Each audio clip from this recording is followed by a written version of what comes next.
E se tudo o que sabemos sobre nossas origens e história evolutiva for um erro de interpretação? Se a floresta de hominídeos imaginada for uma ilusão, isso mudaria completamente o que pensamos sobre quem somos. E se tudo isso não fosse apenas uma ideia sem fundamento, mas tivesse bases concretas?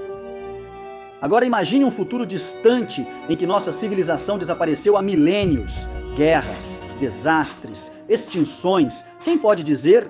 Mas um dia, em algum lugar da África, um grupo de arqueólogos descobre um esqueleto humano. É baixo, com ossos robustos, um crânio levemente alongado, eles o catalogam com cuidado e o chamam de Homo africanensis.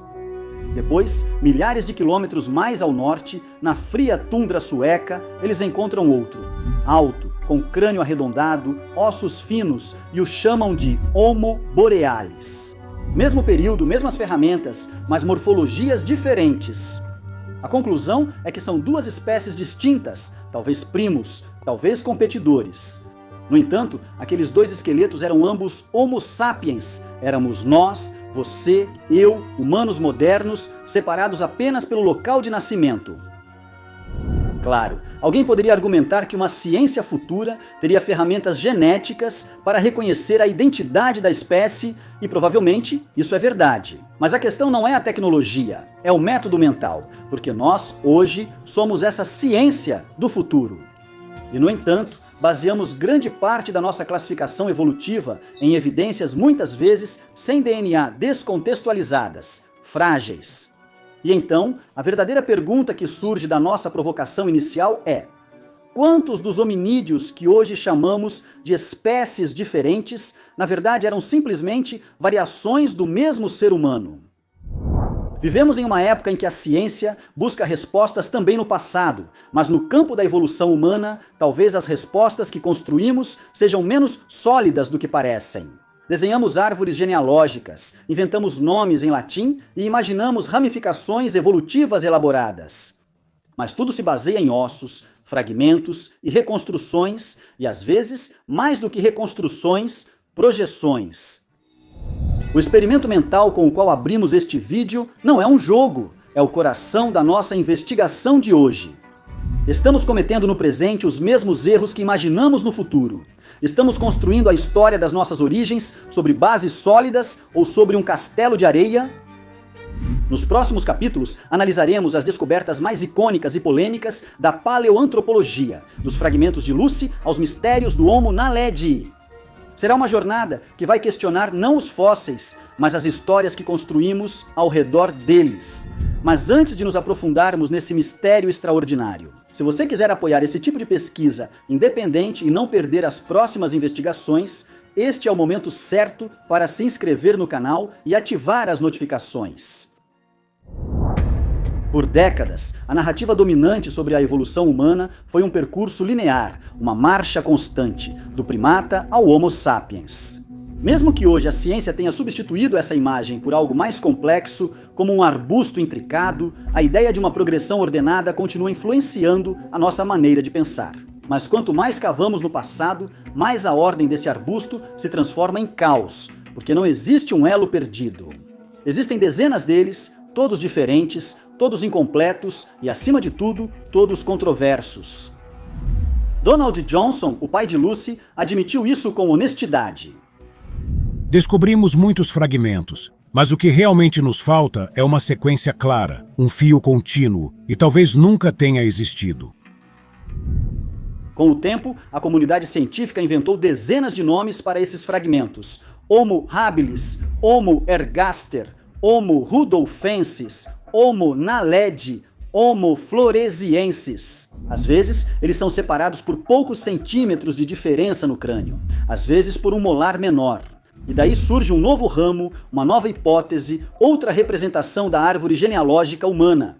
Mas essa árvore começa a parecer mais um arbusto retorcido. Ou, como disse ironicamente o paleontólogo Bernard Wood, não podemos mais falar da árvore da evolução humana. É mais parecida com uma cerca viva mal podada e talvez, acrescentamos nós, também é feita de espelhos que refletem mais a necessidade humana de impor ordem do que o real desenho da natureza. O problema não é a quantidade de espécies identificadas, mas sim o tipo de evidências em que historicamente nos baseamos. Uma base morfológica muitas vezes frágil, feita de pouquíssimos ossos, que só recentemente estamos tentando integrar e às vezes contradizer com dados de outras disciplinas como a genética. Kobifora, no Quênia, foi inicialmente atribuído ao Homo habilis. Depois alguém disse que parecia moderno demais. Virou Homo rudolfensis. Depois, outros ainda levantaram a hipótese de que fosse apenas um jovem exemplar de Homo erectus. Um fóssil, 3 nomes e nenhuma certeza. E então surge uma pergunta inquietante. Quantos dos nossos ancestrais realmente existiram como espécies distintas? E quantos são apenas variações regionais ou individuais de uma mesma humanidade antiga? Entra em cena a paleogenética. A revolução de Svante Pääbo e seus colegas abriu uma porta para o passado e atrás dessa porta não encontramos confirmações, mas novas complexidades. Por um lado, mostrou que neandertais, denisovanos e sapiens eram geneticamente distintos, mas, por outro, eles se cruzavam frequentemente, e esses cruzamentos estão escritos em nosso corpo. Cada pessoa não africana carrega genes neandertais. A paleogenética demonstrou que as diferenças existiam, sim, mas não eram barreiras, como explicou o próprio Pääbo. As distinções nítidas entre as espécies humanas antigas se tornam menos claras quando se descobre que elas se cruzaram repetidamente entre si. Atenção, não afirmo que eram todos iguais, mas que a ideia de espécies fechadas e sem comunicação não se aplica ao gênero Homo. E então, nos perguntamos, o modelo evolutivo clássico nos acostumou a pensar em termos de processos lentos e graduais? Como isso se concilia, então, com um quadro que a paleontologia moderna nos apresenta, feito de hibridações complexas, possíveis estases e rápidas diversificações, fósseis que parecem desafiar uma progressão linear? Agora vamos fechar os olhos por um momento, imaginar um laboratório do futuro. Um lugar asséptico, silencioso, com 2 mesas e 2 esqueletos deitados, sem nenhuma etiqueta, nenhum contexto, apenas ossos. Na primeira mesa encontramos um esqueleto de 1,90 m, crânio largo e arredondado, ossatura leve, membros longos. Na segunda mesa está deitado um esqueleto de 1,70 m, crânio mais estreito e alongado, maçãs do rosto pronunciadas, ossatura densa e robusta. Desses esqueletos, não sabemos nada, não temos objetos, não conhecemos sua cultura e não temos nenhum DNA que tenha sobrevivido ao tempo. Que conclusão tirariam os paleoantropólogos do futuro? São 2 indivíduos da mesma espécie ou se trata de 2 hominídeos diferentes que evoluíram em ambientes separados com características distintas? Agora vamos abrir os olhos novamente, porque esses 2 corpos são reais. Um é um homem etíope, o outro é um sueco. Hoje os vemos sentados no mesmo avião, comem comida global, falam a mesma língua digital, usam as mesmas ferramentas. Mas seus ossos, despidos de tudo, poderiam contar outra história. Uma história de diferença, não de unidade, uma história que hoje chamaríamos de divergência evolutiva, mas talvez seja apenas variação humana. E se essa diferença no futuro fosse suficiente para criar novas espécies, quantas das espécies do passado foram criadas assim, por erro ou por necessidade interpretativa? O biólogo evolucionista e etnólogo escreveu isso claramente. A variação dentro da espécie humana moderna é tão ampla que se sobrepõe aos critérios com os quais classificamos diferentes espécies fósseis. Então, se 2 seres humanos do nosso tempo podem parecer tão diferentes, como podemos ter certeza de que os restos espalhados encontrados na África, Ásia ou Indonésia pertencem realmente a espécies distintas? Não podemos saber com certeza, e mesmo assim, sobre esses restos, construímos toda uma narrativa da evolução humana. Mas o que acontece se a base sobre a qual essa história se apoia é mais frágil do que queremos admitir? O craniômetro, o instrumento com o qual se medem crânios e se calculam ângulos e volumes, tem uma longa e questionável história. Usado antigamente para legitimar o racismo científico, hoje ainda é um instrumento básico da classificação fóssil. Mas os ossos não contam toda a verdade. Isso já era sabido pelos antigos anatomistas do século XIX. Muitas das espécies que separamos podem ser apenas populações regionais de uma mesma espécie. Estamos nos perdendo nos detalhes. Porque os ossos podem contar uma história, mas quando os observamos isolados, desprovidos de cultura, linguagem e contexto, a história que contam pode ser enganosa. Não é uma mentira intencional, mas uma construção elegante, coerente, sedutora, que porém corre o risco de refletir as nossas hipóteses. Mais do que a realidade biológica de um indivíduo, quando se fala em evolução do homem, o grande ausente é a completude. Para simplificar, supusemos que os cientistas tinham o esqueleto completo de 2 homens, mas, na verdade, as descobertas são ainda mais complexas. Porque da história do nosso passado temos milhares de fragmentos, mas pouquíssimos esqueletos quase inteiros. E esses poucos que temos, não só não confirmam a história oficial, mas às vezes parecem contradizê-la. Se uma teoria científica é forte por se adaptar a novas evidências, revisões frequentes e profundas levantam a dúvida. Estamos apenas aprimorando o modelo ou vendo os limites de um paradigma incapaz de lidar com a complexidade dos dados? Quênia, 1984. Às margens do Lago Turkana encontra-se um esqueleto quase completo. É um garoto, talvez de 10 ou 12 anos alto, proporcionado e bem estruturado. O crânio, porém, é diferente do nosso, menor, mas tirando isso poderíamos encontrá-lo na rua.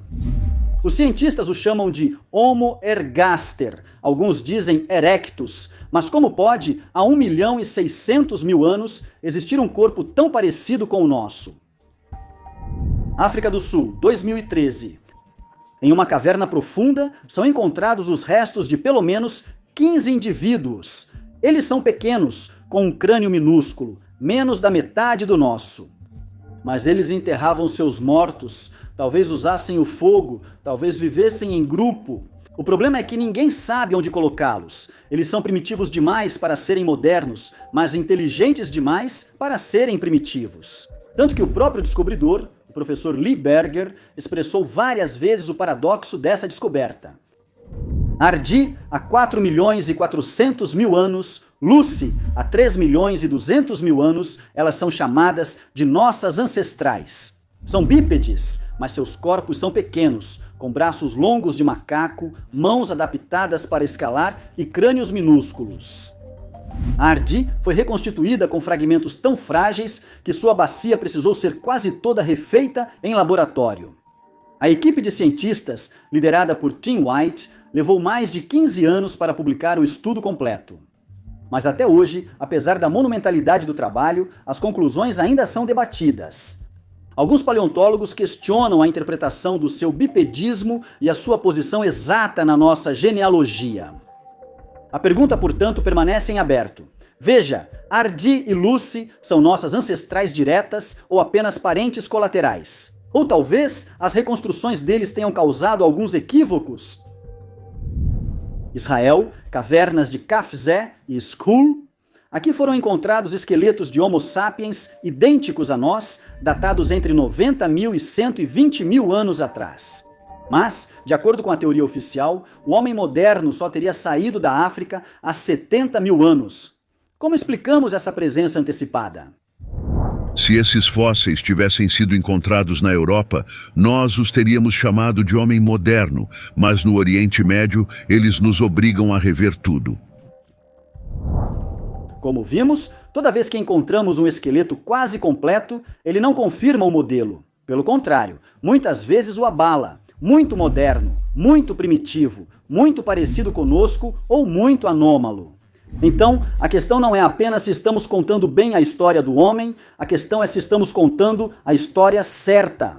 Um crítico diria que essas são as anomalias que fazem a ciência progredir, que a obrigam a revisar e melhorar seus modelos. E isso é verdade. Mas quando as anomalias se tornam a regra, quando as exceções superam as confirmações, não é legítimo perguntar se o problema não está no próprio modelo?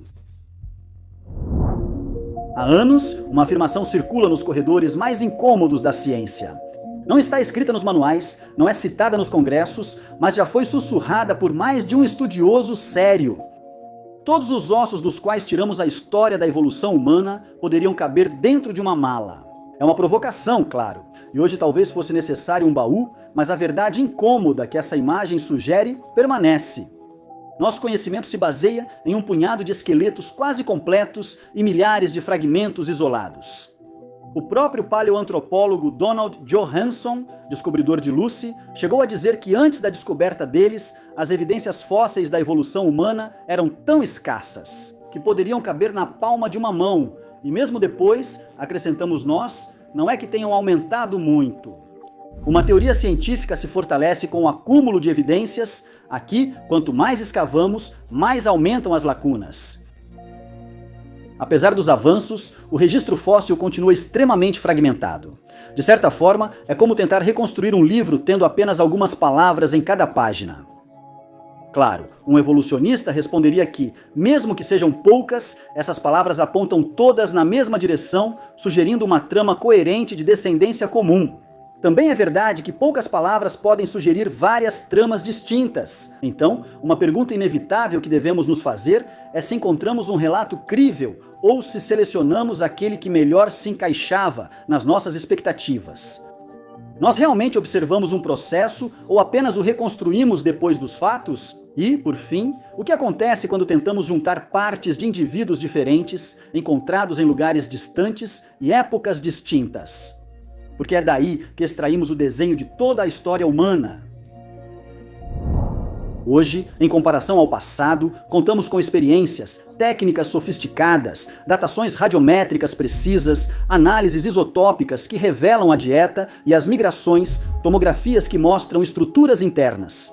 E, no entanto, apesar desse arsenal tecnológico, o passo final, a atribuição de um fragmento a uma espécie e sua colocação na árvore genealógica, continua sendo um ato profundamente interpretativo.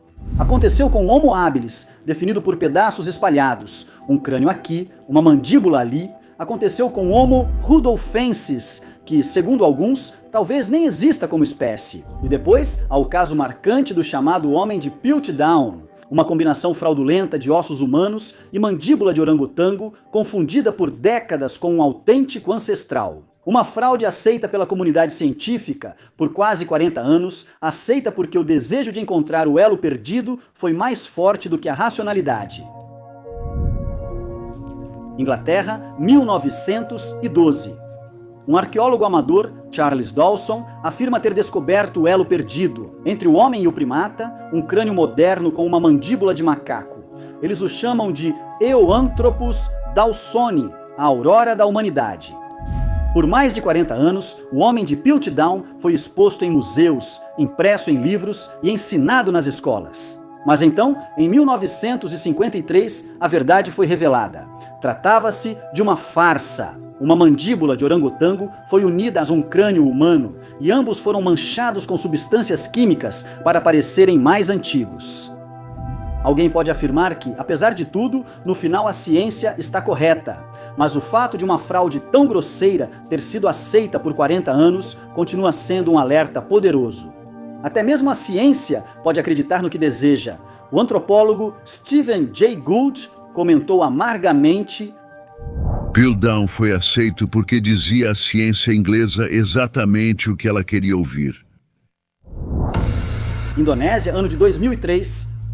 É encontrado um pequeno esqueleto com apenas 1 metro de altura, com um crânio minúsculo, que é batizado de Homo floresiensis. Para a mídia, ele logo se torna o Hobbit humano, uma nova espécie que viveu há apenas 18 mil anos e depois será retrodatada até 50 mil anos atrás. Mas vários estudiosos não concordam com essa atribuição, como por exemplo Robert Martin. Poderíamos ter encontrado não uma nova espécie, mas um Homo sapiens com microcefalia. Outros sugeriram nanismo insular, deformações genéticas ou condições patológicas. Em resumo, uma nova espécie poderia ser simplesmente um indivíduo doente, ou uma variante patológica, ou uma população isolada.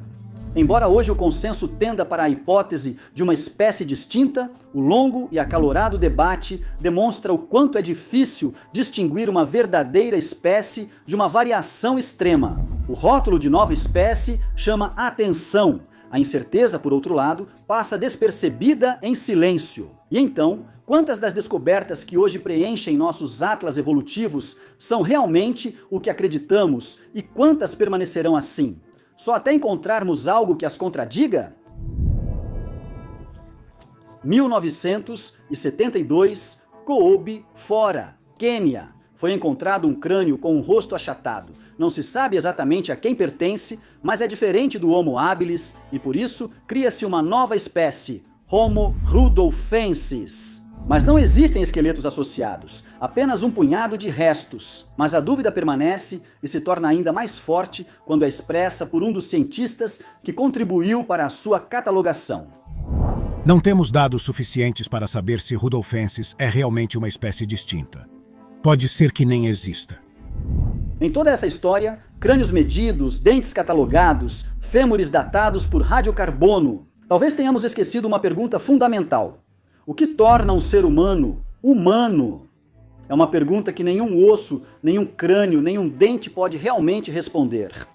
Pois a humanidade não se mede em centímetros cúbicos, mas em intenções e consciência. E a consciência talvez continue sendo o maior desafio para o paradigma evolutivo. Embora as neurociências evolutivas proponham modelos sobre sua origem, ela representa um salto qualitativo, cuja explicação completa, dentro de um quadro puramente gradualista e materialista, ainda é objeto de um intenso debate científico e filosófico. E temos exemplos claros de que não é o volume craniano que define a consciência. O Homo naledi tinha um cérebro do tamanho do de um chimpanzé e mesmo assim, talvez enterrasse os mortos, talvez acendesse fogueiras e talvez se movesse em grupo. Também não é a posição ereta. Muitos australopitecos também andavam sobre duas pernas. Mas caminhar não é pensar, caminhar não é imaginar, caminhar não é deixar marcas da própria alma impressas na pedra. Quando se descobre um objeto trabalhado, uma pintura rupestre, um sepultamento com flores, está-se diante de algo que vai além do osso. Está-se diante de uma centelha de humanidade, um sinal de consciência. A aparência não revela tudo. Alguns hominídeos se parecem conosco, mas talvez não pensassem como nós. Outros eram diferentes fisicamente, mas capazes de pensamento simbólico. E isso muda tudo. Um biólogo poderia nos acusar de usar o mistério da consciência para criticar o que é mensurável. Ele poderia dizer que estamos criando uma falsa dicotomia entre corpo e mente, mas isso não é uma dicotomia, é uma fissura epistemológica. Porque se o hardware cerebral é muito primitivo para certas funções simbólicas, então algo não faz sentido. Ou estamos subestimando esses antigos hominídeos, ou estamos superestimando o nosso modelo. Mas agora vamos voltar um pouco ao Homo naledi. Como vimos, tinha um crânio pequeno, não temos provas de que usava linguagem, nem ferramentas sofisticadas. E, no entanto, talvez sepultasse seus mortos na escuridão mais profunda de uma caverna, com um cuidado que pareceria ritual. E então, é inevitável perguntar, como uma criatura desse tipo, desprovida, segundo nossos padrões, da inteligência necessária, poderia realizar um ato tão carregado de significado? Partimos de um paradoxo. Dois homens modernos, encontrados em continentes diferentes, interpretados como espécies separadas.